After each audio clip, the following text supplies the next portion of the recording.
근데 호갱노는 근데 실거래가라서 약간 그 가격이 늦는 경향이 있어요. 맞아요. 그럼 이제 현재 분위기도 봐야 되잖아요. 그래서 이제 네이버 부동산 봐야죠. 네이버 부동산에 중개업소가 나오잖아요. 네. 그러면 중개업소에 이렇게 사람 얼굴을 봐요. 그럼 이제 관상을 봐요, 관상을. 관상을 봐서 좀 나랑 맞을 것 같아. 이분 좀 나랑 편할 것 같아. 그럼 거기 전화해요. 부동산을 갈 때 혼자 가지 마세요. 꼭 이왕이면 배우자, 특히 와이프. 남자 혼자 가면은 대부분 약간 투자자 아니면 이렇게 봐요. 부동산도 싫어해요.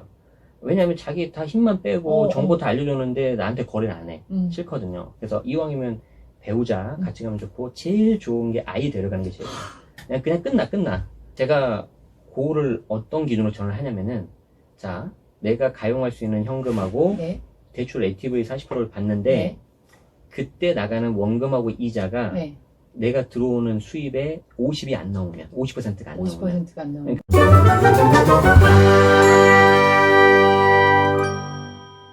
안녕하세요. 오늘 돈누나TV는 세무해설가이자 절세의 신, 그리고 경원이 아빠 제네시스 박, 이제는 박민수 씨로 불러야 되죠? 네, 고맙습니다. 함께합니다. 안녕하세요. 네, 안녕하세요. 작년에 찍으셨던 그 네. 유튜브들이 엄청 떡상을 했어요. 그쵸? 1주택 비과세 아니라고? 이거는 제가 조금 전에 확인하니까 110만 조회수 돌파. 네네네. 이거 그러면 수익은 누가 가져요? 채널이 직방 채널이 있어요. 네네. 여름 휴가를 안 가신다고요? 여름 휴가 안 간 지 꽤 네. 됐어요. 14년부터 제가 부동산 이제 본격적으로 네. 저희 집 사면서 네. 했는데, 그게 약간 계기가 됐었던 것 같아요. 이제 제가 다녔던 회사가 여름 휴가를 이제 통으로 쉬는 그런 회사거든요. 네. 그러니까 월화수목금 5일하고 앞뒤 주말하면 9일이잖아요. 네. 그 9일 동안 제가 이제 열심히 집을 알아본 결과 이제 첫 번째 집을 살 수 있었거든요. 그게 버릇이 돼가지고 그 이후에는 계속 여름 휴가를 안 가요. 왜냐면 그 시간에 부동산을 가야 돼요. 왜 부동산 방문을 한여름에 하는 게 좋죠? 왜 그러냐면, 일단 가장 큰 원칙은 뭐냐면 남들과 같이 가면 안 돼요. 그러니까 예를 들어서 보통은 봄하고 가을에 가죠. 네네, 그러니까 그쵸. 예를 들어서 우리가 뭐 마트를 가는데 마트 특정 프라임 타임 때가 있잖아요. 이때 가면 너무 혼잡하고 바쁘잖아요. 근데 그거 피해서 좀 가야 좋잖아요. 말씀하신 것처럼 봄하고 가을에 가요. 그럼 나는 봄하고 가을을 좀 피하고 싶어. 근데 그러면 여름하고 겨울 남잖아요. 근데 우리 여기 바로 옆에 목동 보셔서 아시겠지만 겨울에도 전세나 그런 집 잡기가 힘들죠. 왜냐면 입학이 3월이니까. 학군 수요 때문에. 네. 그럼 결론은 여름밖에 없어요. 근데 그만큼 네. 매물이 없는 게 아닐까요? 매물도 없는데 간혹 가다가 나와요. 그런데 최근에는 이게 조금 바뀌었어요. 왜 그러냐면 워낙 매물이 안 나오니까 사실 이제 여름이고 겨울이고 다 필요 없다. 무조건 모니터링을 해야 된다. 그래서 이제 어떻게 보면 이 책에 이제 조금 약간 빠져있는 부분이긴 한데, 정말 중요한 게 시세 확인해야 돼요. 그래서 내가 관심 있는 단지를 예를 들어서 찍잖아요. 그럼 그 찍은 그 단지의 과거 시세, 그리고 현재 시세. 그래서 예를 들어서 그냥 어디 특정 단지 말하면 좀 그러니까 그냥 잠실에 누구나 아는, 뭐 예를 들어서 리센치라는 단지를 말해볼게요. 워낙 대단지고 좀 유명하잖아요. 그럼 내가 리센치에 가서 뭔가를 하고 싶다. 그러면은 그 해당 리센치의 과거 객관적인 데이터가 있죠. 네. 실거래가하고 KB 시세. 이거 과거 제일 고점하고 저점이 얼마인지를 보는 거예요. 가장 고점하고 네. 저점. 그때 언제였는지, 그리고 금액이 얼마였는지. 네. 34평 기준 했을 때 한 21억 정도가 실거래가 최고점이고, 물론 지금 바뀔 수 있지만 최저가 8억? 7억인가? 그 금융위기 때 네. 있어요. 그러니까 갭이 이제 일단 와닿죠. 네. 그리고 그게 계속 변한단 말이에요. 네. 그래서 KB 시세하고 네. 실거래가 기준으로 그걸 네. 한번 고점하고 저점을 잡아 놓으신 네. 다음에, 그 다음이 중요한데, 자, 내가 만약에 리센치에 30평대 들어가고 네. 싶다. 그러면은 지금부터 1년 전 가격, 12개월 전. 네. 자, 그리고 6개월 전 가격, 네. 3개월 전 가격, 네. 그리고 1개월 전 가격. 네. 자, 어떻게 되는지 아시겠죠? 1년 전, 6개월 전, 점점 좁아지잖아요. 이거는 그냥 보면 네. 거의 다 나와 있잖아요. 그렇죠. 네. 근데 그거 하는 게 굉장히 복잡하고 귀찮아서 안 해요, 사람들이. 자, 예를 들어서 특정 단지에, 특히 서울 같은 경우에 작년 12개월 전하고 지금 1개월 전하고 비교해보면 가격 어떻게 돼 있을까요? 많이 올랐죠. 올라 있겠죠. 네. 그러면 본인이 하면서 12개월 전에는 얼마였는데 6개월 전에는 얼마네, 3개월 전에 얼마네, 그럼 계속 오르는 게 보여요. 네네. 그럼 어떤 생각 들겠어요? 사고 싶죠. 약간 조급해질 수 있죠. 근데 이제 물론 그걸 가격하고 내 자금 여력이나 봤을 때 안 되는 건 어쩔 수 없는데, 그걸 체크하는 것만 하나만 하더라도 굉장히 많은 공부가 된다는 거예요. 그리고 당연히 거기에 뭐가 있어야 되겠어요? 내 목표가가 있어야 되겠죠. 그래서 내 목표가를 잡아놓고 그거를 과거 객관적인 데이터를 보고 현재 시세 보는데 여기서 조금 더 디테일하게 들어가자면은 자 이거 잘 들으세요. 이거 돈 엄청 비싼 거니까. 자, 로얄동 로얄층 그리고 비로얄동 로얄층 이제 세분화해야 돼요. 상중하로. 오. 그러니까 이제 우리 그 네. 객관적인 데이터 중에 하나가 실거래가고 KB 시세라고 있잖아요. 네. KB 시세를 보시면 아시겠지만 이 책에도 써놨지만 그 일반 평균가, 상위 평균가, 하위 평균가가 있어요. 일반 평균가는 그냥 일반적인 층이고 하위 평균가가 1층. 네. 이게 좀 인기 없는 층. 네. 그리고 나머지 소위 말하는 RR, 로얄동 로얄층 있죠. 그게 이제 상위 평균가가 있어요. 자, 그래서 그거를 계속 모니터링을 세 가지로 구분해서 한 다음에 내가 원하는 층이 일반 층인데 만약에 하위 평균가에 근접한 가격이 나왔다. 이건 잡아야 되는 거죠. 이건 잡아야 되는 거죠. 그러니까 이제 조금 안타까운 게 뭐냐면 물론 이제 이 방송을 보시는 분들의 어떤 부동산 경험이 다 천차만별이실 건데 정말 아무것도 모르는 분 기준에서 말씀드리자면 많이 이런 말씀들을 하세요. 집값이 떨어지면 사겠다. 그런데 제가 그분들한테 역으로 질문하면은 얼마 떨어지면 사시겠어요? 거기에 대한 대답을 못 하세요.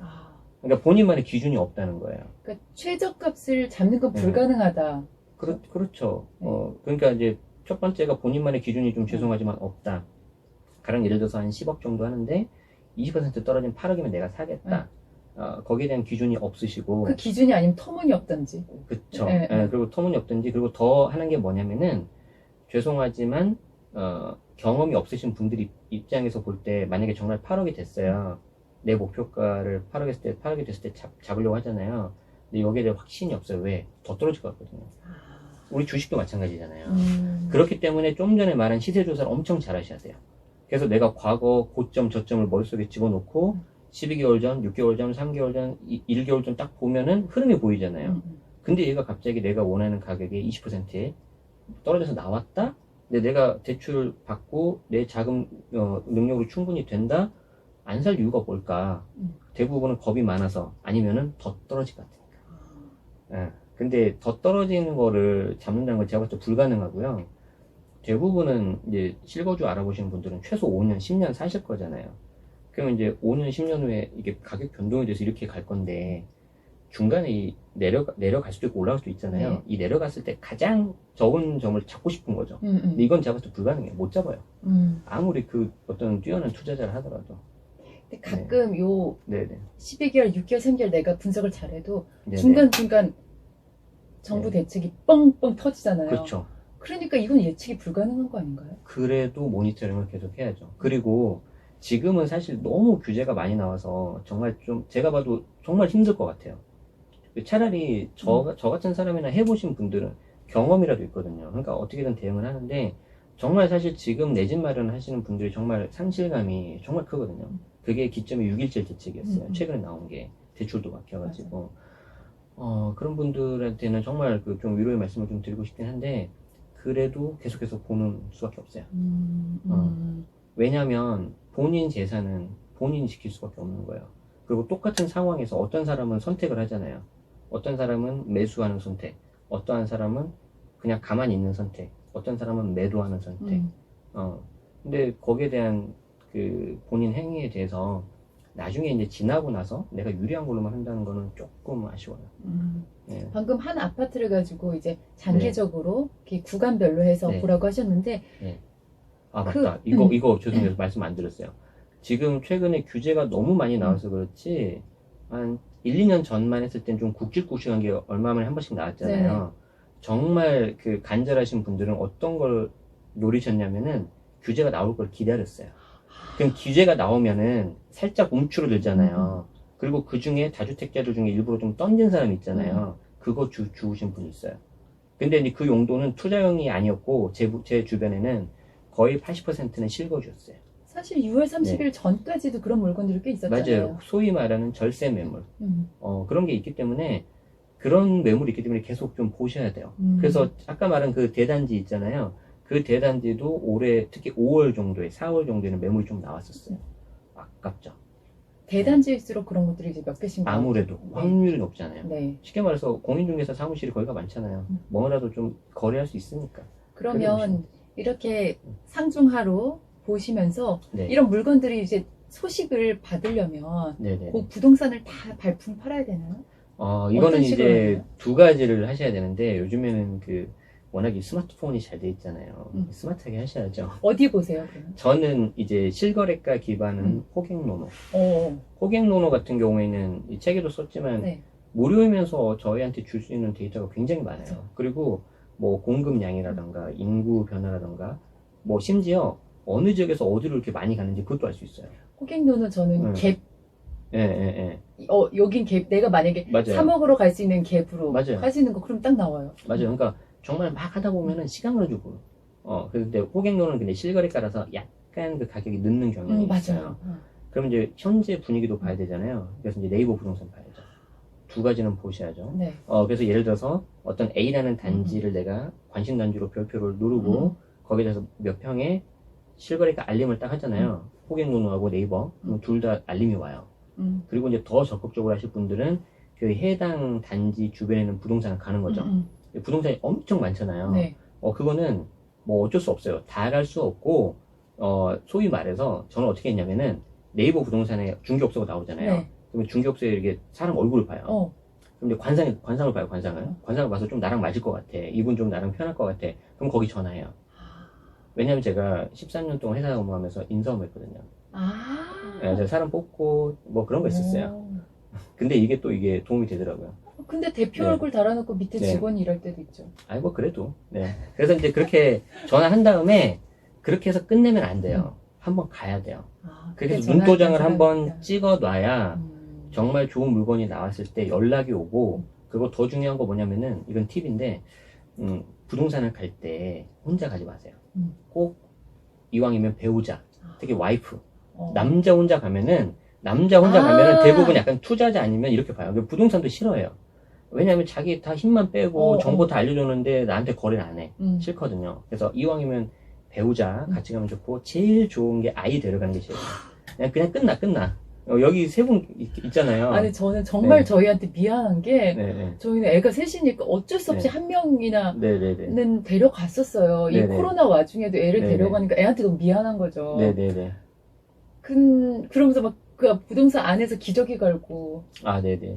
그래도 이제 부동산에서는 이제 흐뭇할 거예요. 이 사람은 정말 진짜. 살 사람이다.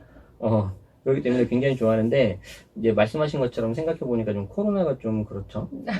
그런 부분은 좀 어쩔 수 없는데, 네. 뭐, 마스크 잘 씌우고, 그렇게 해야죠. 네. 그게 아니라 진짜로 내가 네. 어느 단지를 사야 될지 모를 때 있잖아요. 어느 네네네. 아파트를 사야 될지. 그럴 네. 때 아파트 가치 비교법이 있다고 책에 쓰셨더라고요. 네. 이거는, 그러니까 이제, 예를 들어서 모든 투자는 마찬가지인데, 저는 이렇게 생각을 해요. 우리가 가격이라는 거는 겉으로 드러난 프라이스, 이게 정가. 예를 들어서 뭐, 여기 있는 핸드폰이 뭐 100만 원이다. 근데 그 100만 원을 정말 잘 쓰는 사람은 그 가치, 밸류가 100만 원 훨씬 뛰어넘겠죠. 그 못 쓰는 사람은 정말 작고. 네. 그러니까 이제 프라이스하고 밸류가 서로 다르거든요. 네. 근데 일반인이 이걸 알기는 굉장히 어렵죠. 그렇죠. 예를 들어서 내가 저기 입지 분석을 해본 것도 아니고, 네, 내가 데이터를 본 것도 아니고, 그랬을 때는 어쩔 수 없어요. 예를 들어서 서울의 외곽에 있는 A라는 아파트가 있고, 그렇죠. 네. 서울 중심지에 있는 네. B 아파트가 있을 때, 네. 예를 들어서 다 조건이 비슷한데, 만약에 연식이 만약에 오래됐어요. B 아파트가 중심지가. 근데 가격이 얘가 비슷해요. 그럼 어디 고르시겠어요? A 외곽 갈 거예요? 아니면 중심지 B로 갈 거예요? 전 대신 B죠. 오래됐어도 B죠. 그쵸, 전 B죠. 네, 왜냐하면 이게 이제 어떻게 보면 너무 어렵게 생각하시는 경향이 있는데, 우리 인간이 이제 갑자기 인간으로 가야 돼. 이제 인문학으로 가야 돼요. 우리가 가장 중요한 것 중에 하나가 밥 먹고 사는 거잖아요. 직업이 있어야 되잖아요. 그럼 이제 서울에 직장 많은 데가 어디죠? 여의도, 강남. 그쵸. 그리고 그쵸? 사대문. 네. 딱 세 개예요, 세 개. 네. 그래서 여의도, 강남, 그리고 사대문, 네. 종로, 네. 시청. 그리고 이제 그 옆에 이제 좀 사이드로 나오는 게 이제 구로, 네. 가산, 그리고 마곡 정도 될 네. 거예요. 근데 그 중에서도 아시겠지만 강남이 가장 많죠. 네. 자, 그런데 내가 어떻게 하면, 어떻게 보면 약간 이 깃발 꽂는 거예요. 내가 우리 집을 사는데 이 세 개 직장 많은 곳에 어디에 내가 가까운 데로 깃발 꽂으냐, 그 싸움이거든요. 그런데 이 깃발이 요즘에는 옛날 같으면은 깃발을 꽂고 내가 직장으로 걸어 다녀야 되잖아요. 근데 요즘엔 안 그렇죠. 뭐가 그렇죠. 있죠? 자동차가 있고 지하철이 있잖아요. 네. 특히 대중교통. 네. 그 대중교통으로 내가 얼마큼 가느냐. 예를 들어서 여기 목동이다. SBS 사옥이다. 그럼 내가 어디에 사는지는 별로 중요하지 않아요. 내가 여기 목동까지 몇 분 만에 올 수 있냐, 그렇죠. 이게 중요해요. 오목교역 9호선을 몇 분 만에 올 수 맞아요. 있느냐. 맞아요. 그게 나한테는 더 중요한 거예요. 그렇기 때문에 역 가까운 곳이 각광을 받을 수밖에 없는 거고, 그리고 거기에서 일단 먹고 사는 문제가 해결되면 그 다음 뭐죠? 보통은 결혼해서 자녀가 있잖아요. 아닌 경우도 있지만 그러면 그 다음에 이제 학군 보는 거예요. 그래서 이 정도면 애 키우기 적당하네. 그래서 이제 2개가 들어가고, 근데 요즘에 뭐 딩크족도 있고 애 없을 수도 있잖아요. 그럼 이제 그 다음에 뭐가 이제 편의시설, 특히 요즘에 병원, 맞아요. 내가 백화점, 건강해서 뭐 이런 거. 그렇죠. 뭐 극장, 마트. 그러니까 이제 그 다음에 부수적으로 따라오는 거라는 거죠. 그래서 하나만 꼽으라면 직장이다. 그래서 직장에서 얼만큼 내가 더 빨리 갈 수 있느냐를 단지를 딱 A, B를 놓으시고 하나씩 분석해 보는 거예요. 예를 들어서 연식, A 승, 뭐 그리고 그리고 뭐 층수, 뭐 B가 로얄층, 그럼 B가 승, 그리고 이제 뭐 주변에 편의시설, 각각 항목을 다 나눠요. 교통 그러니까 뭐 이렇게. 더 쉽게 말씀드리면 이렇게 비교할 수 있어요. 내가 핸드폰을 사고 싶은데 갤럭시를 살 거냐, 아이폰을 살 거냐. 그럼 갤럭시에 아이폰 했을 때 장점 다 있을 거 아니에요. 뭐 스펙상, 메모리상, 뭐 화질, 카메라 다 해가지고 마지막에 이제 가격 보고 야 이 가격이면 이거 사 이렇게 하잖아요. 똑같아요. 다 나와 있어 그런 거 있잖아요. 맞아요. 그렇게 하시면 돼요. 그렇게 그래서 하면 네. 이제 A로 아니 B로 이제 골랐어요. 네네네. 그래도 주춤하게 된다면 사람이 이게 몇 억이 왔다 갔다 억소리가 그렇죠. 나니까. 그럴 그렇죠. 때 이럴 땐 고해라 이런 게 있다면요? 일단은 이게 좀 약간 안타까운 부분인데 저는 집을 살 때 대출이 많이 됐었어요. 아니 시대적으로 대출이 많이 나올 때였나요? 그쵸. 그 당시에는 14년 7월 22일 정확하게 기억을 하고 있어요. 14년. 최경환 부총리 당시 네. 박근혜 네, 정부였었죠. 그쵸. 뭐 대출해서 대출 집 여러 사라. 번 확대한 거이기 네, 때문에. 근데 앞으로 그런 시대가 올 거냐? 올 거예요, 한 번엔. 다만 곡소리 한 번 나고 부동산이 곡소리 한 번 나고 네네. 이제 이제 침체기 안 되겠다, 빠지고 안 되겠다, 이걸 어떤 정부도 이제 가만히 두진 않아요. 이게 좀 활성화 시켜야 되거든요. 그때 또 한번 대출 여력을 확대할 거예요. 그게 혹시 몇 년 걸릴 거라고 보시나요? 10년 안에 한 번 오지 않을까 싶습니다. 근데 이제 너무 길죠. 네. 자, 그래서 아까 말한 우리 비교사례법으로 A와 B 중에 하나를 내가 골랐어요. 자, 근데 여기서 이제 머리를 써보는 거예요. 자, 예를 들어서 얘가 이제 5억이라고 하면 너무 서울 아파트는 현실성이 없는데 또 우리 다른 분들이 장난 아니야. 5억, 9억은 치자. 이러면서. 9억. 자, 9억 아파트 했을 때 지금 대출 40% 나오죠. 네. 근데, 아마 근데 무주택자는, 그 40%가 내가 거래 금액의 40%가 나오는 게 아니라 아까 우리 나왔던 KB 시세 아시죠? 그렇죠. KB 시세와 계약 금액이 낮은 걸로 나와요. 그렇죠. 아까 70%였을 때는 높은 걸로도 70이 나왔어요. 네. 지금 그만큼 시대가 완전 바뀌었다는 거죠. 자, 그러면은 4, 9, 36, 3억 6천이 나와요. 3억 6천이 나오고 내가 뭐 예를 들어 전세 5억을 살고 있다. 더하면은 8억 6천이죠. 이 경우는 아주 해피한 케이스죠. 맞죠? 그나마 내가 전세금이 있었기 때문에. 근데 그 전세금 5억에 또 전세금 대출이 있을 거 아니에요. 그러면 그 대출 상환하면 2억 5천이 갑자기 비어버리죠. 예를 들어 50% 들어가면은. 제가 그거를 어떤 기준으로 전을 하냐면은, 자, 내가 가용할 수 있는 현금하고 네. 대출 LTV 40%를 받는데, 네. 그때 나가는 원금하고 이자가 네. 내가 들어오는 수입의 50이 안 나오면, 50%가 안 나오면. 50%가 안 나오면. 그러니까 와이프하고 제가 만약에 돈을 벌어서 네. 뭐 500만 원이 월급이다. 네네. 한 달에 세후. 네. 그러면 한 달에 나가는 원금하고 이자가 250이 안 넘으면 저는 고를 해요. 그러면은 그 250을 환산하면은 대출 아마 담보대출이 아마 한 5억 정도 될 거예요. 5억 정도